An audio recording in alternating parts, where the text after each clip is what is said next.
médicos recém-formados. Quase 90% não souberam interpretar uma mamografia. 78% erraram o diagnóstico de diabetes. O exame do CREMESP não é obrigatório para o exercício da profissão. O combate à febre amarela na zona leste da capital. O Sesc Itaquera, que fica ao lado do Parque do Carmo, agora vai exigir comprovante de vacinação. Quem não tiver o documento vai ter que assumir o risco. A polícia já tem um retrato falado dos homens que armaram uma emboscada no Morumbi para matar o dono de uma casa de câmbio da capital. Câmeras de segurança registraram a movimentação dos bandidos antes do crime. O empresário sobreviveu. E as informações da chuva que deixa parte da capital em estado de atenção para alagamentos. Agora no SPTV. Uma boa noite para você. O Conselho Regional de Medicina divulgou hoje o resultado do exame feito por médicos recém-formados aqui no estado. Os números são preocupantes. A gente vai dar uma olhada aqui no telão nesses números, nos mais preocupantes pelo menos. 88% dos recém-formados não souberam interpretar uma mamografia.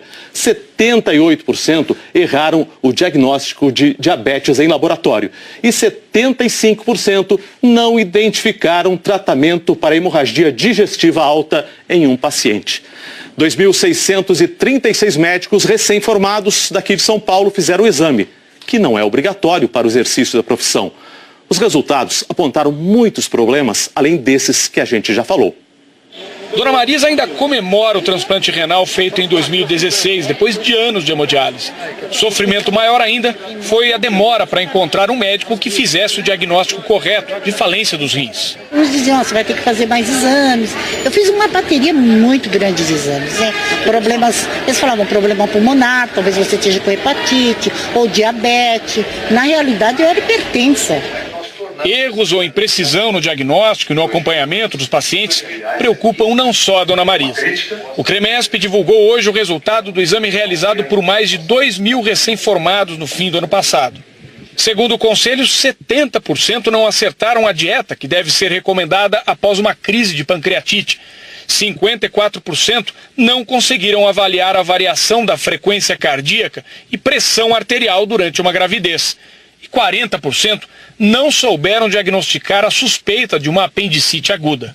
O Brasil tem hoje, é o país com a maior quantidade de faculdades de medicina, são 308. Não adianta você abrir uma faculdade de medicina, que mesmo que possa por um interesse social, se você não tiver condição de formação do aluno. Apesar desses resultados, houve avanços no desempenho dos profissionais que prestaram o exame. 64% deles conseguiram a média mínima para aprovação, ou seja, acertaram pelo menos 72 das 120 questões da prova. É a primeira vez em 10 anos que o índice de aprovação passa dos 60%. No ano passado, por exemplo, ele foi de 43,6%. O CREMESP defende que o exame seja obrigatório para os recém-formados exercerem a medicina. Hoje nós já temos empresas, hospitais, nós já temos diversos segmentos na sociedade que estão, mesmo sem o exame ser obrigatório, já estão exigindo, que os recém-formados que vão integrar esse quadro tenham passado pela prova do CREMESP. Segundo o CREMESP, desde 2007 foram criados 129 cursos de medicina no país. Em São Paulo estão em funcionamento 53 escolas médicas, sendo 9 públicas. O Sesc Itaquera vai alertar os frequentadores sobre o risco de febre amarela silvestre naquela região da Zona Leste. A decisão veio no dia em que o Parque do Carmo amanheceu fechado por medida preventiva contra a doença. A Claudiane veio para consulta com o ginecologista e na recepção descobriu que a UBS do bairro entrou na campanha contra a febre amarela. Ela pegou senha, mas tem dúvida se deve tomar a vacina. Primeiro quero tirar as dúvidas com minha médica, se eu posso, não, o que eu fiquei sabendo, só para quem está bem de saúde mesmo, né? O assessor técnico na Coordenadoria Regional de Saúde diz que perigosa é a doença, não a vacina. Ela pode dar problema numa quantidade muito pequena de pessoas, como qualquer vacina pode dar. Grave é a febre amarela. A campanha na UBS Jardim Iva começa amanhã. As vacinas, inclusive, já chegaram. 3 unidades de saúde foram incluídas na campanha depois da morte por febre amarela de um macaco no Parque do Carmo, que amanheceu fechado hoje. A expectativa é que 89 mil pessoas sejam vacinadas no distrito de Aricanduva. Pela manhã, teve corrida em busca da vacina na UBS Parque do Carmo, que já estava vacinando desde o fim de janeiro. A fila para pegar uma senha foi de quase 2 horas. Ontem eu vim, tomei a vacina, aí hoje eu voltei com a minha filha para ela tomar e já está essa fila aqui. Justamente por causa desse macaco que morreu aí no parque, né? Então a gente ficou preocupado e veio para tomar vacina, se proteger. O Parque do Carmo é a maior área verde da Zona Leste. Praticamente dentro do parque fica uma outra área de lazer importantíssima para a região. O Sesc Itaquera fica colado ao Parque do Carmo. Por isso, numa reunião no começo da tarde, a diretoria e representantes da Secretaria da Saúde chegaram a discutir a possibilidade de fechamento do Sesc. No final, foi firmado um compromisso. O Sesc vai continuar funcionando, mas na portaria será solicitada a carteira de vacinação dos frequentadores para garantir que estão imunizados. Caso não seja possível apresentar a carteira de vacinação, eles terão de assinar uma declaração e será recomendado o uso de repelentes e roupas escuras. Olha, o Parque Linear do Rio Verde, também na Zona Leste, não foi fechado, mas a recomendação é evitá-lo. No sábado, 57 unidades de saúde da região do Parque do Carmo vão vacinar os moradores das 8 da manhã às 5 da tarde. Mas atenção, só vai receber a dose quem tiver a senha. Pouco depois das 6 da tarde, parte da capital entrou em estado de atenção para alagamentos. Na Grande São Paulo, choveu mais forte em Cotia e Itapecerica da Serra. Maju, boa noite. Oi, Kovalik, boa noite. E agora? Agora é o seguinte, boa noite para todos. Tem chuva avançando aí para a parte da Zona Sul e também da Zona Leste. Já caiu bastante chuva em outras áreas da cidade e continua mantida aqui, Kovalik, a previsão para muita chuva ao longo da madrugada no litoral norte, viu? O tempo deve ficar mais instável aqui na faixa leste, porque tem vento soprando do mar para cá. Já no interior, estabilidade total, tempo firme amanhã, Kovalik. E as temperaturas? Vamos às temperaturas aqui da capital. Olha, 18 pela manhã, possibilidade de garoa, gente. À tarde, 27 graus. À noite, 22, também com possibilidade de garoa. Mas eu quero lembrar uma coisa. A gente está aqui, ó, se a gente olhar nesse mapa, no limiar aqui entre a área de tempo firme e de chuva. No limite da responsabilidade. No limite da responsabilidade. Vamos ver amanhã o que dá. Então, e a chuva se espalhando agora um pouco mais à noite pela capital. Obrigado, Maju. Uma boa noite. Até amanhã, boa noite. Até amanhã. A seguir, a polícia tenta identificar os bandidos que armaram uma emboscada contra o empresário no Morumbi. Agora, o trânsito ao vivo, a Avenida 23 de Maio, com trânsito muito pesado desde o começo da tarde. 7h26, o SPTV volta já. SP2 de volta, a polícia já tem o retrato falado do homem que tentou matar o dono de uma casa de câmbio ontem à noite no Morumbi. O empresário levou 12 tiros e sobreviveu. Novas imagens mostram o suspeito preparando a tocaia. As câmeras de segurança registraram o momento em que um homem caminha em direção a uma praça na região do Portal do Morumbi. Ele está de tocaia, esperando o empresário, dono de uma casa de câmbio, Rogério dos Santos Ferreira Júnior, de 36 anos. Quando o suspeito vê o carro chegando, ele corre. A imagem mostra um outro carro passando, onde está o amigo de Rogério. O empresário que vem atrás para no farol. O bandido dispara uma série de tiros e corre. Um outro motorista que está atrás sai assustado. E depois passa uma moto onde, segundo a polícia, está o atirador e o comparsa que preparou a fuga. Rogério levou 12 tiros e foi levado para o hospital. Foi esse médico quem socorreu o empresário. Provavelmente ele se protegeu desse jeito, pegou bastante no braço, no ombro, pescoço. As cápsulas no chão são de uma pistola calibre 9mm. O carro do Rogério está aqui no pátio da delegacia. E o que impressiona é a quantidade de tiros. Nós contamos 12 marcas de bala no vidro da frente, todas em direção ao rosto da vítima. A polícia não tem dúvidas de que o empresário foi vítima de uma emboscada. No carro do empresário, a polícia também encontrou uma arma regularizada, mas ela não foi disparada. Antes de sofrer a emboscada, Rogério foi convidado pelo amigo João Carlos a ir a esta padaria. A polícia investiga a informação de testemunhas de que os bandidos já estavam de olho no empresário desde aquele momento. Hoje, João Carlos prestou depoimento na delegacia e negou que os dois tivessem discutido anteriormente a tentativa de assassinato. Somos amigos de viajar junto, fazer viagens, tudo, sabe? Família ligada, todas essas coisas, sabe? Não tem desavença, não tem nada. Vocês tinham algum negócio, algo que envolvesse dinheiro, alguma coisa assim? Não, nada. Nós somos amigos e vizinhos do condomínio aqui, só isso. Entendeu?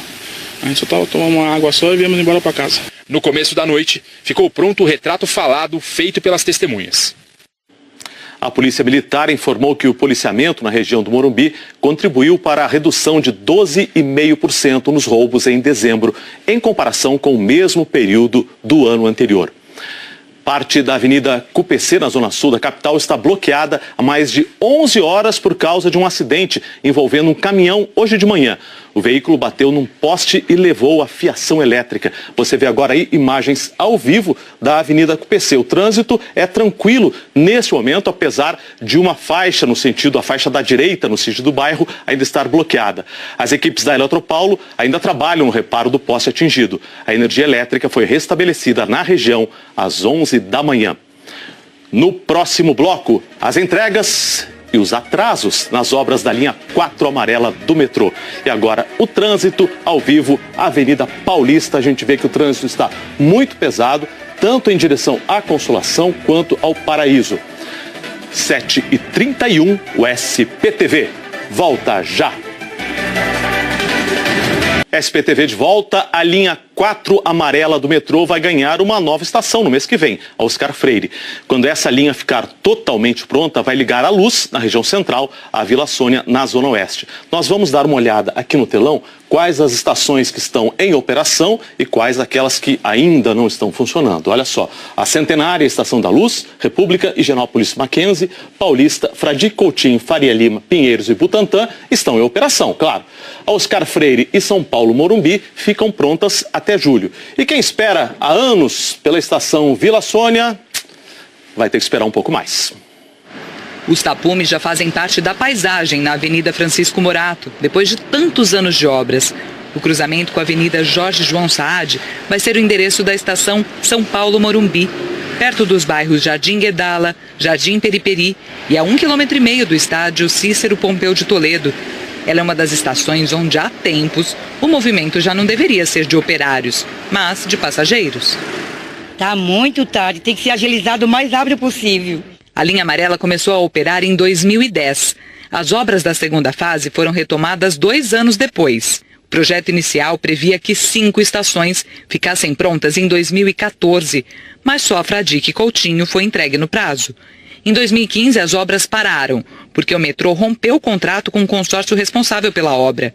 Os trabalhos só foram retomados em 2016 e a estação Higienópolis Mackenzie foi inaugurada em janeiro deste ano, com 4 anos de atraso. Agora, faltam 3 estações. O governo diz que no próximo mês vai inaugurar a estação Oscar Freire. Em julho, a estação São Paulo Morumbi.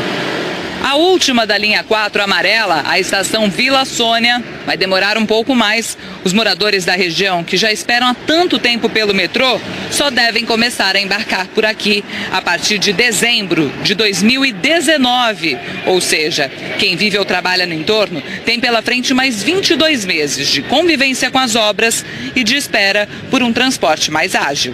A escola é suja, não para limpa por causa do pó. Os computadores todos entupidos de poeira. Também de frente para a obra tem uma casa de repouso para idosos, onde moradores e funcionários já estão cansados do barulho das obras que já duram tanto tempo. Tem dia que minha cabeça não aguenta, porque parece que a gente fica nervosa, né? Barulho, é muito barulho, é o dia inteiro. A ansiedade do seu Mário é porque as obras da estação Vila Sônia fecharam a rua Heitor dos Prazeres, onde ele tem um prédio comercial para alugar. Tem cliente interessado, mas para o negócio ser bom, tem que ter metrô funcionando logo. O local, o ponto é bom, mas tem que fluir o metrô. Tem que funcionar. Tem que funcionar. Tá funcionar vai ser bom para todos, tanto para ele quanto para mim. O secretário de Transportes Metropolitanos disse que a rescisão de contrato com o consórcio responsável pela obra atrasou o andamento dos trabalhos e que, no caso da Vila Sônia, a obra é mais complexa. Nós temos lá também, além da estação de metrô, um grande terminal de ônibus que vai servir toda a região, não só de São Paulo, mas também da Grande São Paulo, para poder interligar os ônibus com o metrô, e um grande pátio, estacionamento de trens. Então, por isso que a obra lá é maior, por isso que vai tardar um pouco mais. E o SPTV termina aqui. Para rever alguma das reportagens, basta ir ao Globoplay. As notícias do Brasil e do mundo estão no Jornal Nacional às 8h30. Uma boa noite para você e até amanhã. Capital, olha, 18 pela manhã, possibilidade de garoa, gente, à tarde 27 graus, à noite 22 também com possibilidade de garoa. Mas eu quero lembrar uma coisa, a gente está aqui, ó, se a gente olhar nesse mapa, no limiar aqui entre a área de tempo firme e de chuva. No limite da responsabilidade. No limite da responsabilidade. Vamos ver amanhã o que dá, então, e a chuva se espalhando agora um pouco mais à noite pela capital. Obrigado, Maju, uma boa noite. Até amanhã, boa noite. Até amanhã. A seguir, a polícia tenta identificar os bandidos que armaram uma emboscada contra o empresário no Morumbi. Agora, o trânsito ao vivo, a Avenida 23 de Maio, com trânsito muito pesado desde o começo da tarde. 7h26, o SPTV volta já. SP2 de volta, a polícia já tem o retrato falado do homem que tentou matar o dono de uma casa de câmbio ontem à noite no Morumbi. O empresário levou 12 tiros e sobreviveu. Novas imagens mostram o suspeito preparando a tocaia. As câmeras de segurança registraram o momento em que um homem caminha em direção a uma praça na região do Portal do Morumbi. Ele está de tocaia, esperando o empresário, dono de uma casa de câmbio, Rogério dos Santos Ferreira Júnior, de 36 anos. Quando o suspeito vê o carro chegando, ele corre. A imagem mostra um outro carro passando, onde está o amigo de Rogério. O empresário que vem atrás para no farol. O bandido dispara uma série de tiros e corre. Um outro motorista que está atrás sai assustado. E depois passa uma moto onde, segundo a polícia, está o atirador e o comparsa que preparou a fuga. Rogério levou 12 tiros e foi levado para o hospital. Foi esse médico quem socorreu o empresário. Provavelmente ele se protegeu desse jeito, pegou bastante no braço, no ombro, pescoço. As cápsulas no chão são de uma pistola calibre 9mm. O carro do Rogério está aqui no pátio da delegacia. E o que impressiona é a quantidade de tiros. Nós contamos 12 marcas de bala no vidro da frente, todas em direção ao rosto da vítima. A polícia não tem dúvidas de que o empresário foi vítima de uma emboscada. No carro do empresário, a polícia também encontrou uma arma regularizada, mas ela não foi disparada. Antes de sofrer a emboscada, Rogério foi convidado pelo amigo João Carlos a ir a esta padaria. A polícia investiga a informação de testemunhas de que os bandidos já estavam de olho no empresário desde aquele momento. Hoje, João Carlos prestou depoimento na delegacia e negou que os dois tivessem discutido anteriormente a tentativa de assassinato. Somos amigos de viajar junto, fazer viagens, tudo, sabe? Família ligada, tudo essas coisas, sabe? Não tem desavença, não tem nada. Vocês tinham algum negócio, algo que envolvesse dinheiro, alguma coisa assim? Não, nada. Nós somos amigos e vizinhos do condomínio aqui, só isso. Entendeu? A gente só tava tomando uma água só e viemos embora para casa. No começo da noite, ficou pronto o retrato falado. E 75% não identificaram tratamento para hemorragia digestiva alta em um paciente. 2.636 médicos recém-formados daqui de São Paulo fizeram o exame, que não é obrigatório para o exercício da profissão. Os resultados apontaram muitos problemas, além desses que a gente já falou. Dona Marisa ainda comemora o transplante renal feito em 2016, depois de anos de hemodiálise. Sofrimento maior ainda foi a demora para encontrar um médico que fizesse o diagnóstico correto de falência dos rins. Nos diziam, você vai ter que fazer mais exames. Eu fiz uma bateria muito grande de exames, né? Problemas, eles falavam problema pulmonar, talvez você esteja com hepatite ou diabetes. Na realidade, eu era hipertensa. Erros ou imprecisão no diagnóstico e no acompanhamento dos pacientes preocupam não só a Dona Marisa. O CREMESP divulgou hoje o resultado do exame realizado por mais de 2.000 recém-formados no fim do ano passado. Segundo o Conselho, 70% não acertaram a dieta que deve ser recomendada após uma crise de pancreatite. 54% não conseguiram avaliar a variação da frequência cardíaca e pressão arterial durante uma gravidez. E 40% não souberam diagnosticar a suspeita de uma apendicite aguda. O Brasil tem hoje, é o país com a maior quantidade de faculdades de medicina, são 308. Não adianta você abrir uma faculdade de medicina, que mesmo que possa por um interesse social, se você não tiver condição de formação do aluno. Apesar desses resultados, houve avanços no desempenho dos profissionais que prestaram o exame. 64% deles conseguiram a média mínima para aprovação, ou seja, acertaram pelo menos 72 das 120 questões da prova. É a primeira vez em 10 anos que o índice de aprovação passa dos 60%. No ano passado, por exemplo, ele foi de 43,6%. O CREMESP defende que o exame seja obrigatório para os recém-formados exercerem a medicina. Hoje nós já temos empresas, hospitais, nós já temos diversos segmentos na sociedade que estão, mesmo sem o exame ser obrigatório, já estão exigindo, que os recém-formados que vão integrar esse quadro tenham passado pela prova do CREMESP. Segundo o CREMESP, desde 2007 foram criados 129 cursos de medicina no país. Em São Paulo estão em funcionamento 53 escolas médicas, sendo 9 públicas. O Sesc Itaquera vai alertar os frequentadores sobre o risco de febre amarela silvestre naquela região da Zona Leste. A decisão veio no dia em que o Parque do Carmo amanheceu fechado por medida preventiva contra a doença. A Claudiane veio para consulta com o ginecologista e na recepção descobriu que a UBS do bairro entrou na campanha contra a febre amarela. Ela pegou senha, mas tem dúvida se deve tomar a vacina. Primeiro quero tirar da frequência cardíaca e pressão arterial durante uma gravidez. E 40% não souberam diagnosticar a suspeita de uma apendicite aguda.